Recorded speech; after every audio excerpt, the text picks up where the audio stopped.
আসসালামু আলাইকুম। আপনারা ইতিমধ্যে সারা বাংলাদেশে দেখেছেন জামাত শিবিরের এমপি পদপ্রার্থী বিভিন্ন জায়গায় বক্তব্য বলেছেন, আমরা এবার ফেব্রুয়ারিতে 54 বছরের প্রতিশোধ নিব। প্রতিশোধ মানে তো বুঝেছেন, শেখ মুজিব স্বাধীনের নেতৃত্ব দিয়েছেন, তার নেতৃত্বে বাংলাদেশ স্বাধীন হয়েছে।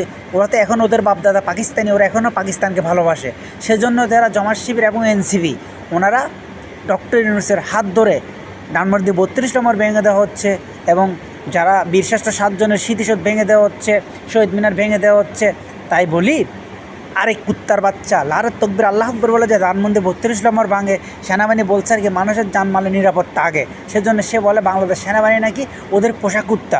তাই আমি অধিকারে সেখানে তারা আবার আমাদেরকে বলে যে জানমালের নিরাপত্তা আগে, সেনাবাহিনী যেন ভুলে না যায় তাদেরকে মাল দিচ্ছে। আমরা সাধারণ ছাত্র জনতা অথবা সাধারণ এই দেশের নাগরিকরা ট্যাক্সের টাকা দিয়ে এই বাহিনীকে আমরা পালতেছি। সুতরাং আমাদের পালা কুকুর, তারা আমাদের পোষা কুকুর। যদি আমি ওই কুকুরের বাচ্চাকে বলতে চাই, তুমি হলো অরিজিনাল কুকুরের বাচ্চা। তুমি যদি কুকুরের বাচ্চা না হতো তাহলে সেনাবাহিনীকে এইরকম কথা বলতা না। বাংলাদেশের 18 কোটি মানুষকে পুলিশ, আর্মি, সরকারকে ট্যাক্স দিচ্ছে। এই ট্যাক্স দেওয়ার কারণে এই বাহিনীগুলো সবার টাকা দিয়ে চলে, তোমার একলা টাকা দিয়ে চলে না। তাই বলে তোমরা আগেও রাজাকার ছিলা, এখনও রাজাকার।